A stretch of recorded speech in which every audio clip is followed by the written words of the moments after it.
So Daniel, I've known you for quite some time now, I think 5 or 6 years. We just had the open workout, the media workout. It was quite the scene. You didn't crack one smile. You were focused, serious. You were there, all business. And it's different than the Daniel we see on UFC Tonight and Fox. What's going through your mind right now? Well, this is a business trip, This isn't for fun. This is me trying to accomplish my ultimate goal, being the UFC champion. So, fans want, you go over there because the fans want to see how you look, They take that in, they draw from that, and if there's anything to be drawn from a workout, it gives them faith, the people that are in your corner. And the doubters, they may say, oh, well, his hand was hanging low. He didn't look very fast. It allows people to wonder. And that's kind of what we want to build right now. We've got 3 days to the fight. But yeah, man, all business. This isn't UFC Tonight. I'm not sitting up there in a nice suit, and talking about other fights. This is my fight. Are there two Cormiers, or maybe even more than two? Like, that guy isn't the same as this guy. Yeah, I think there are layers to every one of our personalities. It's a matter of, are you willing to let it show? I think people recognize that not every one person is the same all the time. That's impossible. And there's a difference when I'm doing the show. There's a difference when I'm with my kids. There's a difference when I'm with my mom. There's a difference when I fight. There's different guys. There's a different Daniel when I'm cutting weight. There's a different Daniel when I'm fully hydrated. There's a lot of layers to my personality, but the guy today is different than the guy that does the TV stuff, 100%. Speaking of your kids, they were just here, your family's here. Sometimes you hear fighters, you just said it's a business trip, but your family's still here. Why do you feel like you need to have them around as opposed to just being alone and coming in and out like you were going to do a show for Fox? Man, it's what you do it for. So it's great to see it on a daily basis, see your motivation, knowing that I fight for my children, I fight for my family, I fight for Selena. So it's good to have that daily motivation, see them every day, hang out with them a little bit, and kind of stay in reality. You don't want to escape reality. Fighting is part of my life, but my family is also part of my life. They are my life. So I don't want to escape reality. I want to live in my life, in my situation, day to day, leading into the fight. Every day I go to the gym, and some days I feel amazing and I fight well. Well, I was with my kids all morning. You know what I'm saying? So on Saturday, I'm going to spend time with my kids and hope that I feel amazing on Saturday night, because why change anything? It's my day-to-day life. Right now I'm training because I'm tired, but I train every day, and on Wednesday I go back and spar. Friday I spar, but I train on Thursday. So I'm going to do something every day as I normally do, because I'm trying to live in my reality. Will they go to the fight, your kids? My kids won't go to the fight. They'll stay here. They have a sitter, but I'll see them right as I'm leaving the hotel. Do they understand what's happening? They do. What you're doing here and everything, what's at stake? Do they get it to a degree? Finally now my son does. Okay. And he says stuff like, Daddy, you'll be the champion. You have to fight one more bad guy. And that's not necessarily saying Jon's a bad guy. My son kind of lives in the comic book world. Right. There's good and there's evil. If Daddy's good, then the other guy's evil. If John Cena's good, the Undertaker's evil. That's how he lives, and so that's kind of how he relates it, But he understands that I can be the champion. I don't know if he knows what being a champion means. He just was playing WWF, and the guy walked to the ring with the belt. And he goes, we have to take that from him. He didn't know what it was, but he said, we have to take that from him. So I think he may understand a little bit, but not fully. As you know, 2014, not the best year for the UFC, a lot of injuries, fight cancellations, and whatnot. Is it almost a relief to just be here? You're at the MGM, the fight is in 3 days. Unless something crazy happens, this thing is actually going to happen. It was supposed to happen in September. You made it here. You got the fight. You weren't going to get the fight. It was supposed to be Gustafsson. A bunch of crazy stuff happened in between. Does it almost feel like a relief that you're finally here in Vegas, and unless something crazy happens, this thing's actually going down on Saturday? When the relief started was last Friday after my last sparring session. I was like, you know what? I'm fine. I'm healthy. I'm confident. My timing's on. Everything feels good. And I was like, we're here. And I actually told that to Dana on Saturday, because I was calling to make arrangements for me to use the Ultimate Fighter gym to train at. And I said, boss, we're here. There's nothing now that can stop Jon and I from getting in the cage, because he's going to make the weight, obviously. I'm going to make the weight. We're professionals. Our fight's on. So the moment the last training session ended, I had this sigh of relief, like, you know what, we're finally here.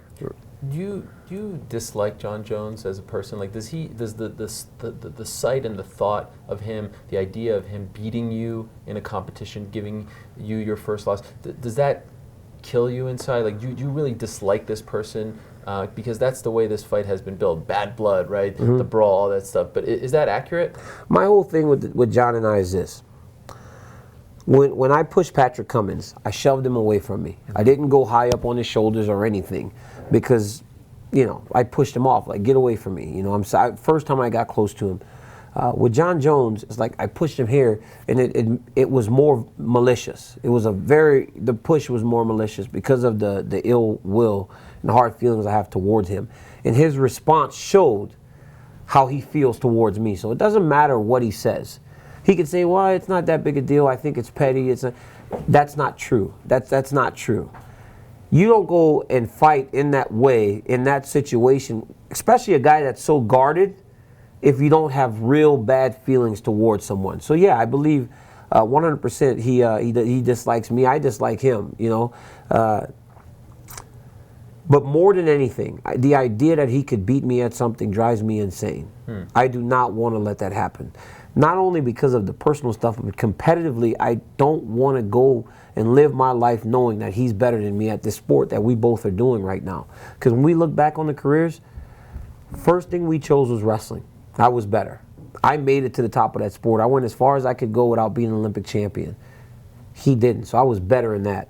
And if he's better than me in MMA, I don't know if I could deal with that. It'd be very, very difficult for me to rebuild from that. Have you had to prepare? Like, I just spoke to him and I said, do you ever have nightmares of losing to Daniel Cormier? Like, wake up in the middle of the night. He says, the thought never crosses my mind, ever. Mm-hmm. Does it ever cross your mind? You know what, man? I'm not going to sit here and pretend. I've thought about winning. I've thought about losing. I've thought about a lot of stuff. Is it my reality? No. I mean, not for a second. I don't believe I'm going to lose this fight, but I think you have to be realistic with yourself. You never know what's going to happen inside of that cage. Or inside of the octagon, but you have to be realistic and look at things from all aspects. So I've thought about it, and you know what? The thought of me losing to him drives me insane. So not only did I think of it, or if I had a dream where I lost the fight and I woke up in the middle of the night, the next day I train even harder and even better. So I took it and I use it as motivation to actually make me prepare and not let it become part of my reality. So I've looked at things on both sides of the coin, way more winning than ever losing. But if I'm being realistic and honest, I've thought, what if it doesn't go my way? What I do? I get up and I run harder, and I train harder, and I train longer, and I try to make sure that it doesn't. Sometimes we get caught up in the moment, so I can understand why people say this is the biggest fight of my life, the next one coming up. But does this feel different than Roy Nelson? Does it feel different than Josh Barnett? Does it feel different than all those fights? Man, it feels different, but to be honest with you, at the time, the Josh Barnett fight felt like this. It did. Yeah, because I was fighting for that title. So I was like, man, this is the biggest thing that I'll ever experience. And then, the Roy Nelson, who called me, by the way, thank you, Roy, I really appreciate that, called me last night out of nowhere. Wow. Wished me good luck, told me he's in my corner, and most people are. So just randomly a phone call from Roy Nelson. Kind of odd, yeah, because we'd never spoken to each other before, so the conversation was kind of choppy, but big gesture by Roy Nelson to actually reach out to me.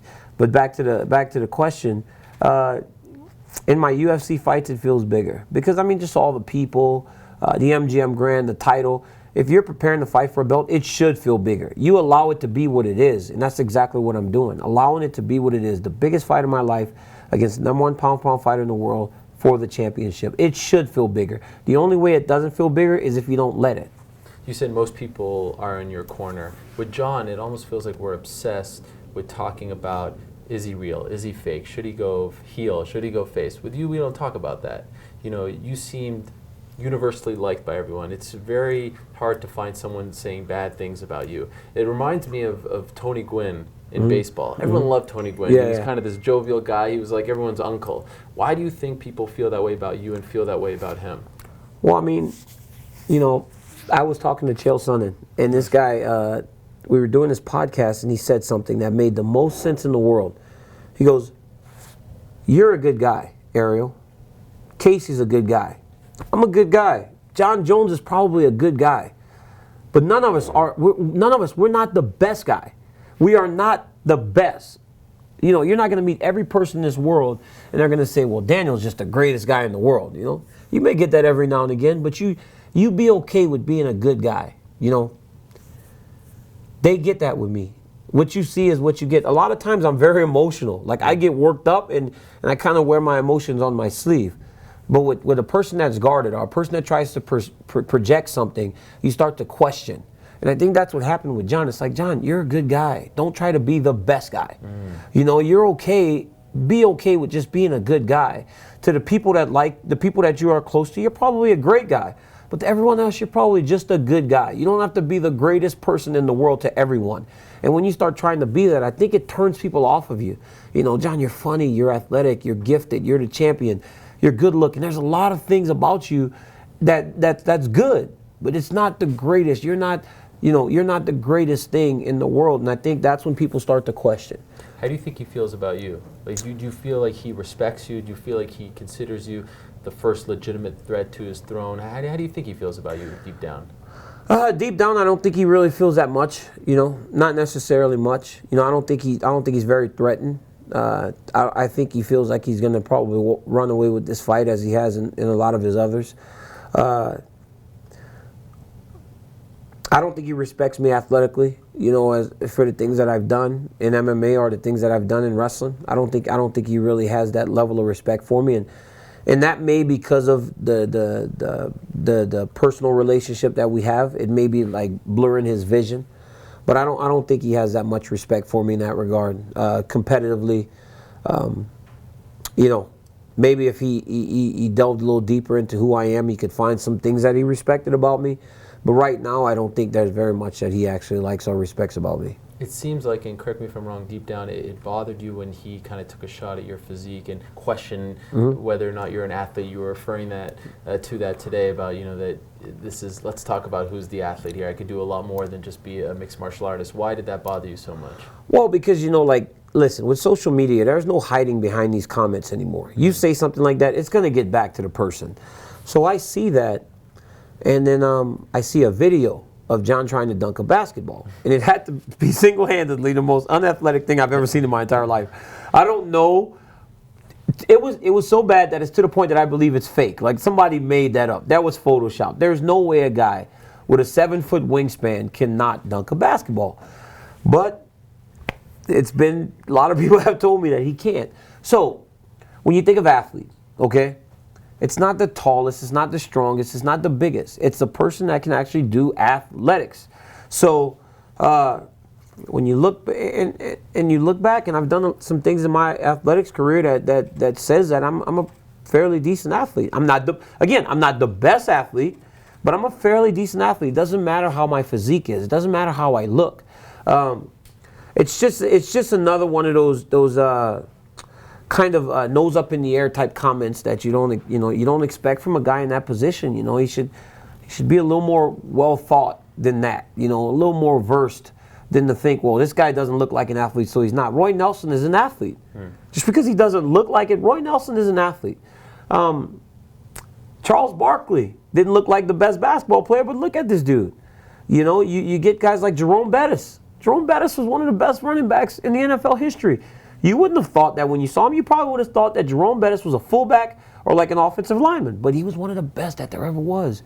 You don't gauge athleticism on looks. That's all I was saying. And the crazy thing about that is, you come in here and we get to talking, and it was almost like he was very dismissive of that comment. Okay, you're a better athlete. Who cares? I didn't start that conversation.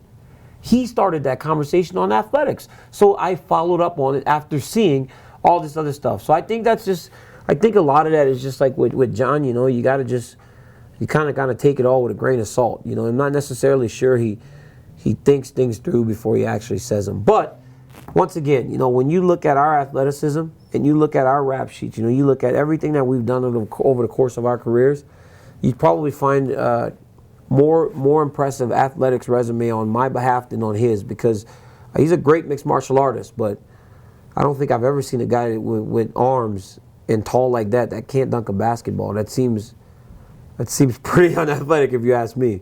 I'm big on this idea that every legend needs a foil. Bird, Magic, Gretzky, Lemieux, Ali, Frazier. And I've always been pushing this thing for at least the last couple of years with him, that the Frazier to his Ali, because let's face it, right now he's the pound-for-pound king. Yes, he is. The Frazier to his Ali is you. And you could tell that idea bothered him. The first time I brought it up to him was at UFC 165 before the Gustafsson fight, and he wouldn't even say your name. And he said it was Rashad. The Frazier to his Ali was Rashad, but we know that rivalry kind of ended after that fight. Do you feel like you are the Frazier to his Ali? I believe that. I said something like that the other day. I think that to go down in history, you need that person that's going to take you to the end. And Gustafsson showed that he could. I truly do believe, as much as I like Gustafsson, I think he's great. I believe that fight was more a case of Jon looking past him and not really focusing on the task at hand. And it bit him in the butt. But at the end of the day, he got the job done. Hearns, Hagler, Leonard, all those guys in that era when they were all fighting at the top of their games, you need that person. You need that person to elevate you. That person that you know is coming. And that you still either get through him or you lose to him. Ali, Frazier, Ali was the man. He went away and then Frazier became the man. They needed each other to finally put themselves over the top. In those battles, those wars that they did. 15 rounds back in the day was crazy fights, but it elevated these guys to a level that was unheard of in terms of someone making an impact in the boxing world. Do I believe I'm that guy? We'll see after Saturday. But for what we've done so far, for as dominant as each of us has been, we will not leave our marks in this sport unless we are pushed. I can actually, if I never got to fight Jon Jones, Ariel, and I walked away today, I'd be a guy that was 15-0, fought well in the UFC, got to the highest levels, never fought for a title, and he walked away. No one would remember me because I never had that war. They need to see that. They need to see me overcome adversity. They need to see both of us push ourselves to limits that we don't think that we can go to. And I think once we do that, then you get the start of a great rivalry. Right now, we're not rivals. We're just two dudes that don't like each other. We haven't fought yet. Rivalry starts in the first fight, in the second fight, and the third fight, or however many times we fight down the road. That's when you start to see a rivalry. You expecting to fight him a few times? More than once. Yeah. Because it doesn't matter what happens Saturday. If I beat Jon on Saturday night, when I beat Jon on Saturday night, and I beat him in a rematch, he's too good to stay away from the title. He will be back around the championship. If Jon was to win against me, I'm too good to stay away from the title. I'll always be around the championship. It's like Junior Dos Santos. He's too good to be too far away from the title. So Lord knows how many times he's going to have to fight Cain Velasquez. But we will be fighting a number of times over the course of our careers. I don't see enough guys in the division being able to keep us away from the title. There is a theory out there that this fight would never even happen if you didn't move down to 205 because you were friends with Cain Velasquez. You could have had a great career as a heavyweight, but you said you would never even consider putting your hand on that guy because of what he did to you when you came into the gym. And it's amazing to look at that scenario and compare it to Jones and Rashad Evans. Jones walks into that gym, Rashad Evans puts his arm around him. Of course, there are different circumstances, but he ended up saying, yeah, I'll fight him if I need to. Do you ever look at that, and in a nutshell, could be the difference between Daniel Cormier and Jon Jones? Man, I think about that, and someone asked me, what do I not like about him? And that was part of it. It was like, you take a guy like Rashad Evans, who really went out on the limb and brought this kid in, because from what I heard, they asked, because Rashad was the guy, man, this kid's phenomenal, we should bring him in. He'll help you so much. And Rashad goes, okay. He could have stonewalled it and said, no. Guys, I like Alexander Gustafsson, but I truly believe that at some point, Alexander Gustafsson and I will fight. Before Alexander Gustafsson fought, maybe it was Jones. He asked to come and train at our gym. I said no, because I don't want to build that relationship with Alexander and then end up stabbing him in the back or something whenever it's time for us to fight. So it was that situation, stuff like that. Cain and I, maybe our relationship is just different. But from what I understand, Rashad and I are good friends. I've never spoken to Jon about this, so all I have is Rashad's side to take. They were good friends. he was like a brother to him. And if somebody is like a brother to you, you don't fight him. If a guy advances your career to that level, you don't fight him. You don't raise your hand to hurt him, because not only do you push him down by going up, you actually take money from him and his family. You know, so in a sense, it's probably the worst thing that could happen in my eyes. I would imagine that, you know, you look at this fight, you've envisioned the fight, and you know, you think and dream about it all the time, right? Mm-hmm. Do you have a scenario? Do you see something? Is there something that keeps coming up? Yeah, there's something that happens a lot of times, man, and it's just... Can you tell us what it is? Yeah, it's me just actually going out there and just imposing my will on him. I know it sounds far-fetched because he's been so good, but for everything that he is, Helwani, I swear, man, I feel something in my body with this guy. Like, I'm better. I feel like I'm better. Like, I'm better. I feel like I'm more focused. I'm so committed to accomplishing this goal. You know, I've said this time and time again, man. I don't know if I could beat Rashad Evans. I don't know if I could beat Alexander Gustafsson. I don't know if I could beat Anthony Rumble. But with this guy, I feel like I have the tools to beat him. Like, it's this strong feeling within my body, within my bones, all the way down to my soul, where I feel like this is a guy I can beat. I don't know what it is about him. I don't know what it is about him. I don't know what it is about his behavior, his actions. It's something in Jon Jones that I know that I can go and pursue, and I can beat him. That promo is a great promo, the 2.5 minute one, you guys going back and forth. There's no fight footage in it, but it just kind of encapsulates your whole rivalry. But honestly, when you saw it, what did you think? Like, wow, this thing is weighted towards me. The UFC put this thing out there, and it's kind of putting him in a bad light. Were you surprised by that? You know, man, initially, but my thing is this: they can only use what we give them. You know, they did not make this up. This was not photoshopped. We had to say those things in order for them to use them on that video. So, to be honest with you, I wasn't portrayed in the best light. I mean, I was cussing. I was telling the grown man I wanted to spit in his face. There were a lot of things about that video that I didn't think painted me in the best light. But, you know, they can only use what we give them. I gave them that footage. I said those things. I made the mistake of doing that in front of those microphones. But again, to the point, that's me at that moment. In that moment, that was me. I was so worked up. We were 10 minutes from that fight. All we wanted to do was fight each other again. So if you can't hurt a guy physically, all we could do is hurt him with our words. So that's what I was trying to do, and that's what he was trying to do. But weighted towards me, maybe it's just them saying, you know what, it's time for a new champion. Do you think the UFC wants you to win?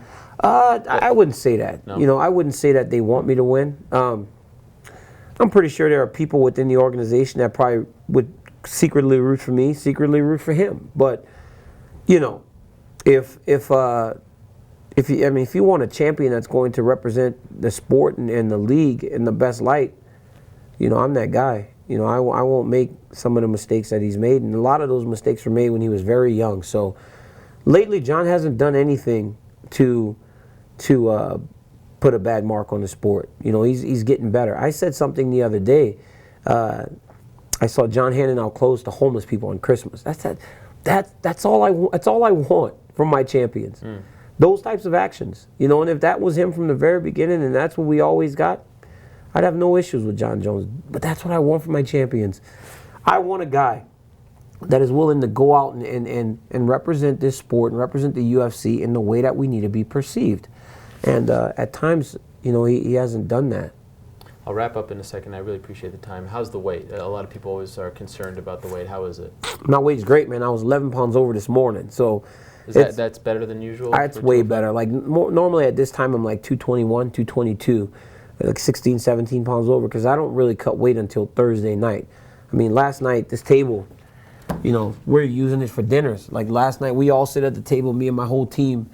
We have dinner. Last night we had big old steak, roast, cut it, had some sweet potatoes and asparagus, and we just ate, you know, and I'm eating good. I'm fully hydrated. So right around 216 this morning, but fully hydrated, I'm like 220, 15 pounds overweight. So, I mean, I can get in the sauna and I'm sweating within a minute. So, I'm great, man. My team, I'm excited. You know, we've never been this good on our weight. I've got great supplements. I've got a great nutrition sponsor.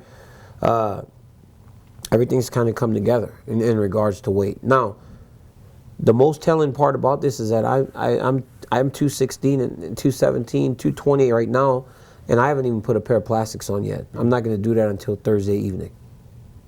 You mentioned that the entire AKA team is here or will be here by the fight? The majority, a lot of guys are coming, man. Guys that aren't even fighting. What does that mean to you? It means a ton. Because I remember when Kane fought in Anaheim, and we saw guys there that just, you didn't expect to see them, but they had their AKA shirts on. And I'm talking about the AKA shirts that we print in-house. Yeah. Not something that you go and buy from Affliction because it's too expensive. Printed on just a white t-shirt with AKA on it. And those guys showed up to the fight, and I was like, man, that's pretty cool. They're all just supporting Kane. They believe, it's a family. And now we're getting the same thing. I mean, I've got my guy Bunch is here. He's just here to kind of be fun and help in any way that he can. A guy named Tomas. Jon is coming on Friday with his wife. We've just got, the whole coaching staff is here. This is a family, man. Like, this means so much to us because very rarely do you get a guy that starts at a gym and he builds his entire career through that gym. That's what we have. More impressive than the whole thing with AKA is not only will our guys be here that are in the gym today, the older guys that are, Koscheck's going to be here, wow. Fitch is going to be here, Mike Swick was here in training camp. Those guys that actually laid the foundation for what we all fight for and what we all believe as an AKA fighter, those guys are all coming too because they saw me as a 260-pound man walk into that gym trying to learn how to strike. So it's not just the guys that are in the gym today. We've got 2 generations of AKA fighters in that arena on Saturday night, hoping to see another guy built, trained from the very bottom, lumped, molded clay that was built in that gym formed into a champion. So it's a big deal, man. I got a text from Koscheck just last night. He said, DC, you've made that walk many times with us. You walked me to the cage. You've walked Velasquez to the cage a number of times. He goes, now it's your turn to walk out front. This guy has nothing for you. How do you pass the time between now and then? I mean, because I don't think anyone can really truly understand what's going through your mind. I mean, this is intense stuff, and it's a buildup of many months, buildup of many years, really. How do you, does it just feel like the hours, do they feel like years almost at this point? Is it all moving very slowly? You know what, man, it's not bad. Video games, I play video games. I bring my Xbox, spend time with my family, just hang out. Like we literally are just hanging out, doing absolutely nothing. And that's the best thing, because what they want as a coaching staff is for me to feel like a caged animal by Friday or Saturday, where I'm like, let me do something. And that's exactly how I'm starting to feel. Getting cabin fever, but it's awesome. At least they gave us a good room. Yeah. Let's end on this. Your trials and tribulations, well documented at this point. We don't have to go over it. But are you afraid of the idea, you're a big sports fan. Barkley, Malone, Ewing, the greats who weren't great enough, who never got the ring. Are you afraid of being one of those guys because NCAA, Olympics, this is the last chance for you as far as athletics are concerned, right? Yeah. Think about that. I could not restart another sport and get to the top of it. I mean, I've done that, in wrestling, and I was lucky enough to actually get mixed martial arts to try and do it again. You think about that? Man, I mean, not really. It would really suck, for an athletic career to not have accomplished that. But when everything's said and done, I've done everything, Ariel. Like, I've trained so hard, I've worked so hard, I've put countless hours into this. And if it's not enough, I think you have to say I gave myself the best chance, and I'd have to be okay with that. Would it be difficult? Yes, very. But you'd have to be okay with that. You cannot change your destiny. You can't change your path. You can work hard to try and do it, but what is going to be is going to be. And as long as you give yourself the best opportunity to achieve and accomplish the things that you want to accomplish, that's all you can do. If I'm the bridesmaid for the rest of my life, that's just what was supposed to be. It was not for lack of effort. What do you think it will feel like to have the belt around your waist, and what do you think you will think about when that moment happens?